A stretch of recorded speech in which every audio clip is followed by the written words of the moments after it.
Hello, everybody. My name is Dr. Phil Shapiro. I am a community psychiatrist with a 50-year career as a teacher, clinician, and administrator.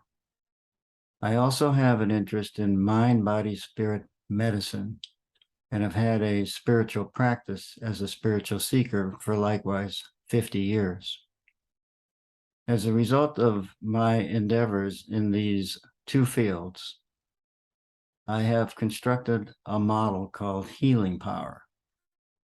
Healing power is a self-help, self-healing model that I use myself and teach interested students, healthcare professionals, healthcare consumers, and anyone who may be interested.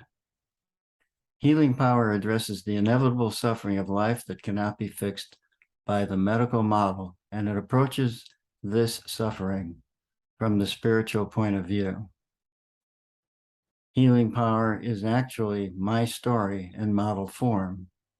And my hope is that you can find your story in the model as I speak about it today. When I was a young man, I had a lot of problems. I went into psychotherapy and it helped me greatly, but it wasn't sufficient. I still had too much suffering.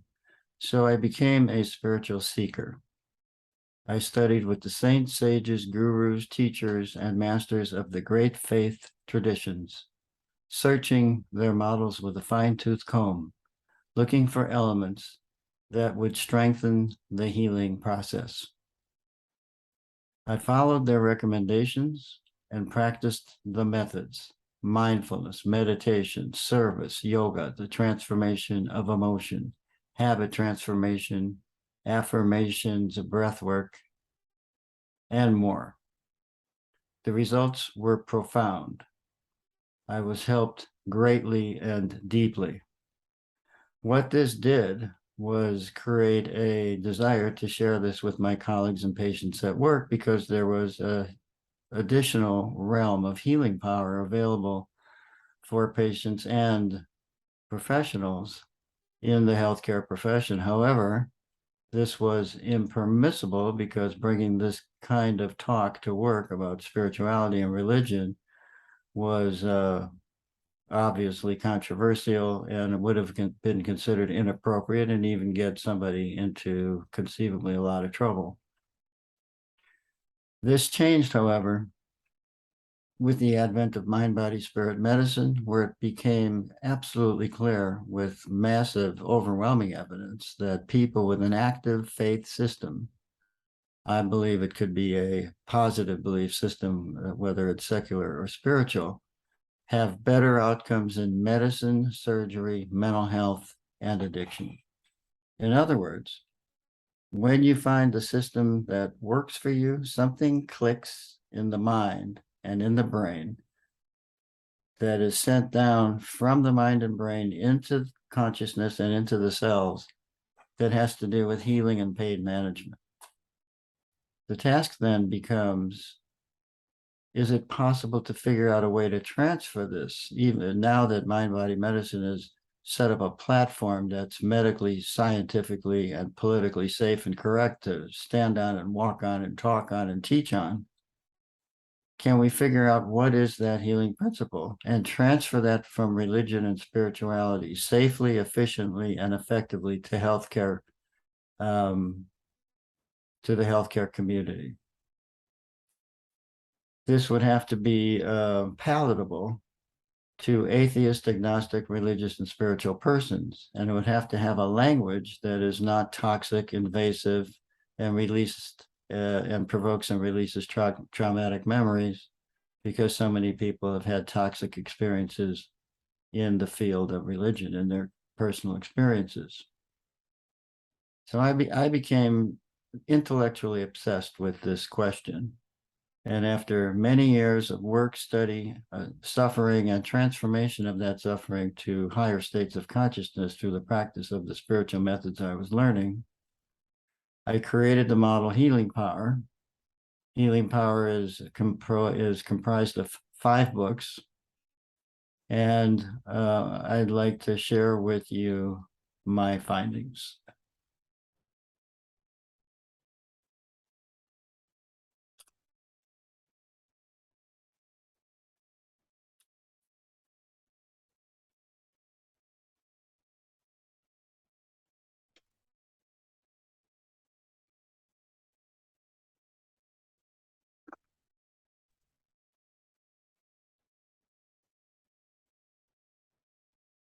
Okay. So this is called the love pain dance. The essence of my work is that healing power is about the triumph of love over pain. I believe that the entire story of religion is actually the story of love, but there can be no love without the pain.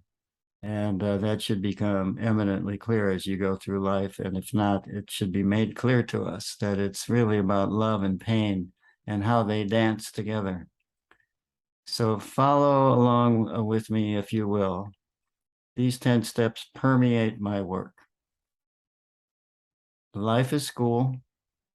Pain is the teacher if we open to the lessons. The lessons always have to do with the cultivation of healing qualities, adding up to love. Love is the great healer and the great pain manager. It is more powerful than any painful problem.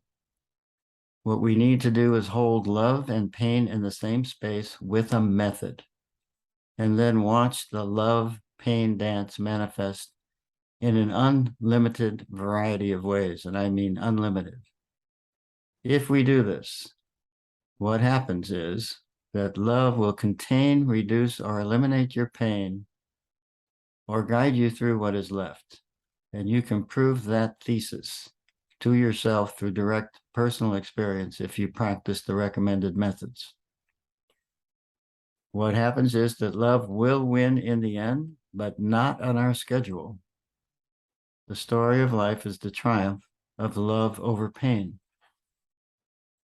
Now notice, even though these principles permeate sacred texts, there is in these statements, there is no God and no theology necessarily. And so we can talk with this language to atheist, agnostic, religious, and spiritual persons by using these healing principles. They're in the Bible, in the Bhagavad Gita, in the other sacred texts, in spiritual methodology, in spiritual persons. If you study the lives of the saints and the masters, it's about love and pain. I mean, you can even think now of the crucifixion. Forgive them, for they know not what they do. That's the story of the triumph of love over agony. So we need to figure out a way to take these principles and put it into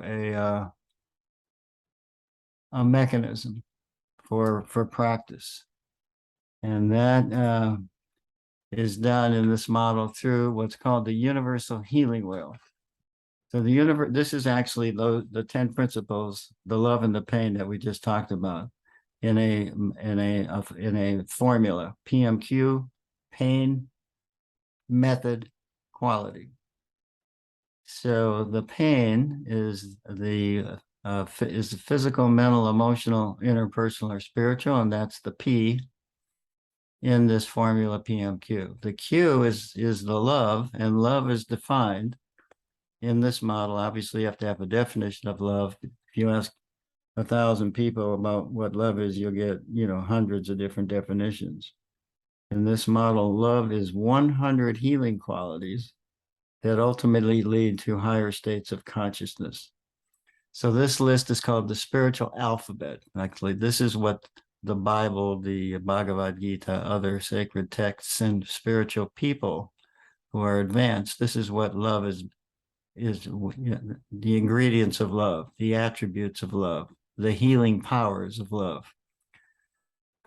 There's 100. They're in alphabetical order. 101 is other, implying that this is not dogmatic. You create your own list if you find things here that are not agreeable to you. But we could break it down into these one-word qualities, and these are healing powers. patience, kindness, compassion, understanding, forgiveness, courage, strength, humor, sweetness, tenderness, acceptance, service, self-control, receptivity, reverence, balance, rhythm, harmony, and many more. We don't have time to go into all of them. They add up to love. Love is the core, the centerpiece of it all. Number 93 is unconditional love. That's the centerpiece of the model. When you pick one in response to your pain, it doesn't matter which one you pick because they are all connected and they grow together. If one grows, it takes the others with it. I can't be more patient without being more understanding and kind and so forth. So the idea is to match your pain or problem with a quality or a combination of qualities and then hold the pain and the quality in the same space with a method. And there are 15, 3 on the horizontal and 12 on the vertical axis. The horizontal axis is people, activities, and belief system. This is healing and pain or love and pain between me and the world, with me and other people, with me in the physical plane. I'm active and I'm doing things. The people part is a healer in terms of finding the right people at the right dose who have courage, strength, humor, perseverance, forgiveness, as much and as many people as I can find who can give and receive that with me. We need social support networks that are essentially based on kindness. Activities is constructive, meaningful activities, school training, work, hobbies, culture, sports, music, the list goes on. Belief systems is positive thought, meaning, and purpose. It can be secular or spiritual. It can be church, synagogue, mosque, Alcoholic Anonymous, AA, 12-step programs, dialectic behavioral therapy, DBT, acceptance and commitment therapy, healing power, or whatever your healing circle or ceremony is. That's the external aspect of belief systems. Positive thought, meaning, and purpose between me and the world. For many people, the horizontal axis is sufficient, and they don't need to do the inner being methods, but I am a person who needed the vertical axis between me and my higher self and my higher power. Most of this is done alone, although it can be done with other people as well. Affirmations is positive thought and wisdom pearls. Fill your brain with wisdom rather than the junk thoughts of monkey mind. Have a transformation shifting from a negative to a positive habit. Progressive muscle relaxation for anxiety and fatigue. Breath work for peace of the body, mind, and soul. Contemplation, spiritual study. Take a piece of sacred text, place it at the center of your consciousness, let it cook, and it will take your inner space from turbulence to brilliance and beauty. Meditation is about stillness and higher states of consciousness. Prayer, we know, is a call to your higher self and higher power. I need help.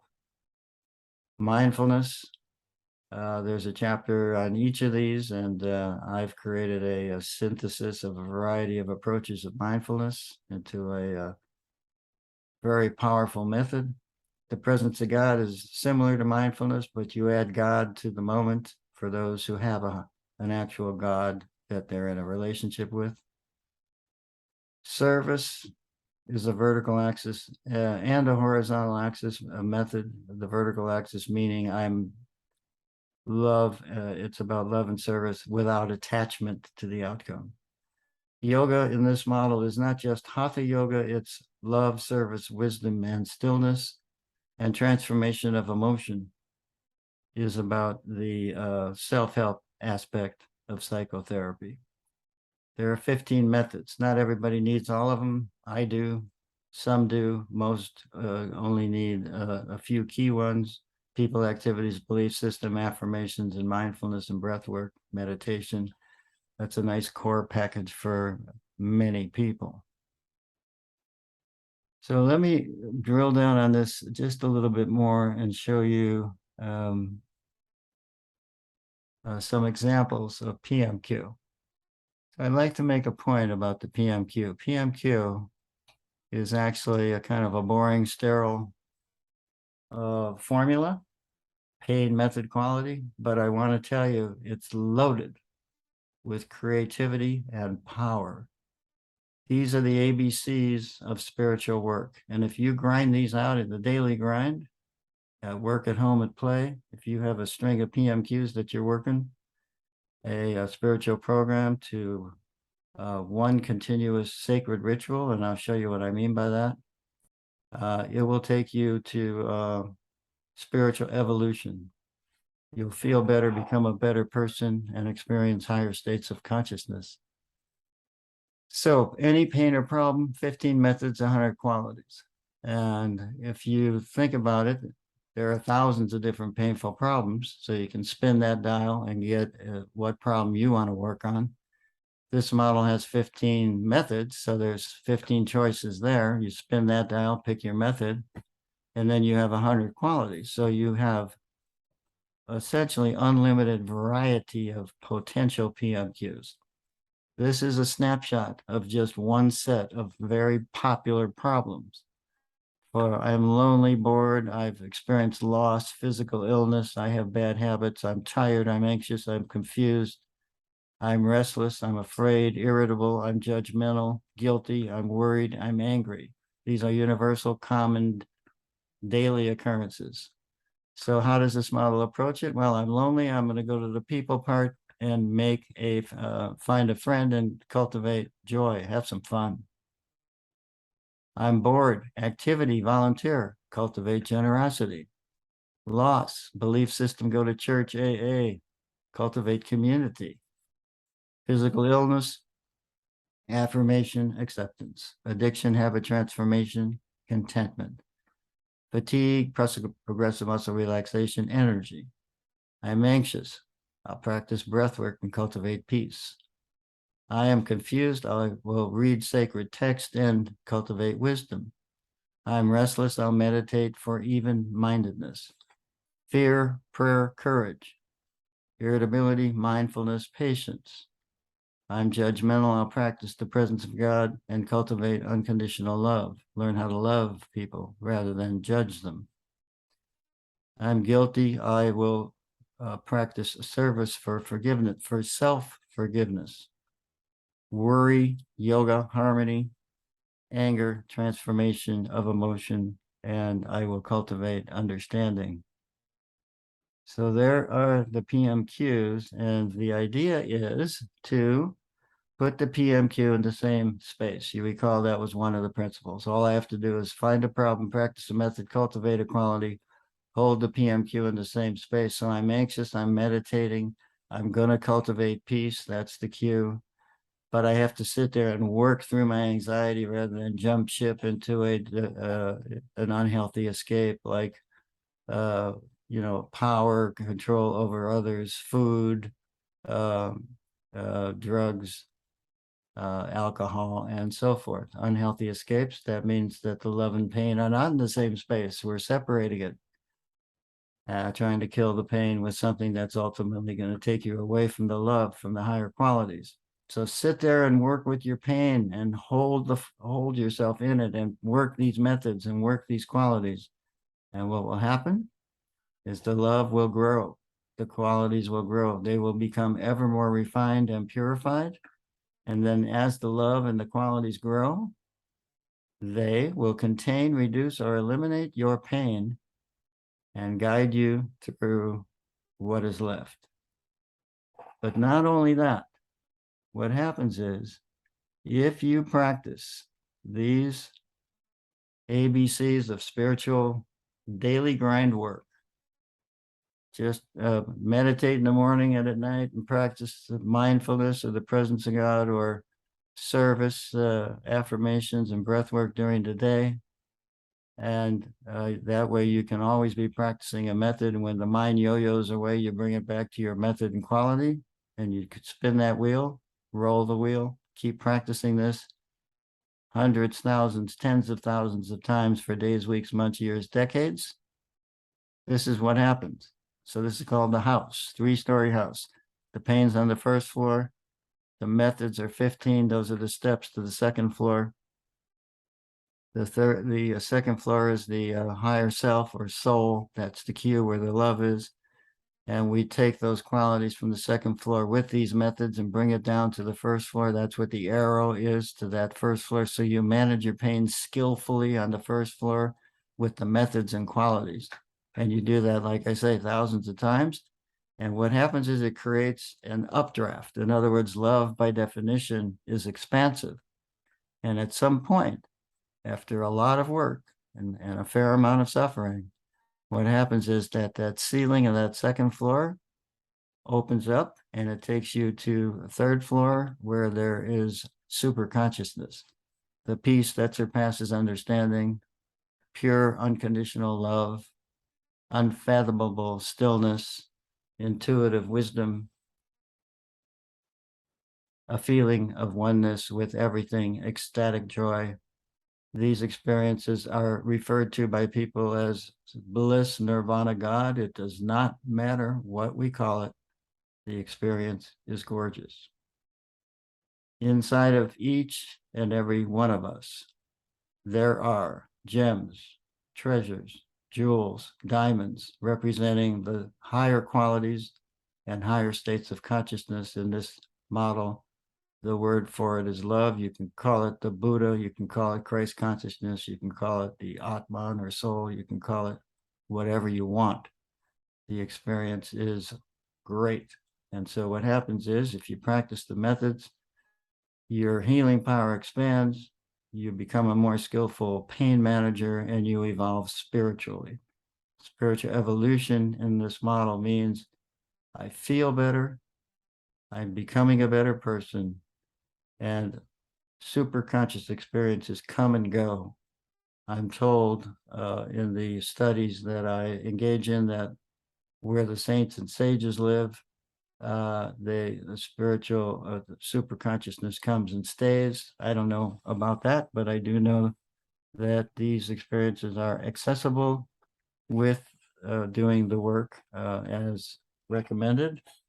And that's was such a profound experience for me to have these experiences that I was basically driven to try to write it up and teach it with interested persons. So if you are interested, I would offer you a possibility of downloading my books. There are 5 books that you can find at philipshapiro.com. You can download them at no cost and find suggested curricula at that website. You may be on the website right now because I'm hoping this video will be on the website. And you can see that the books are downloadable, and you can look at the suggested curricula and follow some of the suggestions or design your own program. And it's all self-help. You theoretically don't need me. It was written so that when I'm not around, this healing power that's available inside of you could be released by practicing these methods all by yourself. On the way there, and since I'm still here, I'm offering classes on Zoom on Saturday morning between 9 and 10, maybe last till about 10:30 or so. If people are interested, we just keep the conversation going. And I will answer questions and show you how the model works if you get confused or lost at any point. Some of these concepts seem vague or confusing. It takes time to understand. The PMQ is actually very simple, but these concepts are seemingly abstract, although they're not. It takes time for the click to occur, and then the principle becomes crystal clear. So the complexities become simple after a while. So I would invite you to participate. I love to teach. And so you can find me on Zoom Saturday morning at 9 on Pacific Coast time. Send me a note to pjlpw@comcast.net, and I'll send you a Zoom invitation. All right. Well, nice talking to you. And maybe I'll see you in one of these classes. I wish you peace, love, and joy for that you can find. This is the wisdom of the ages. It takes a long time to integrate this stuff, but it's really enjoyable. It's a lot of fun to study these pearls of wisdom and try to manifest them in our lives. It's a great joy. So yes, if you find your wisdom in this model, great, but there are many other models, and I wish you well in your search. Okay. Thank you for your time, and I'll see you around the bend.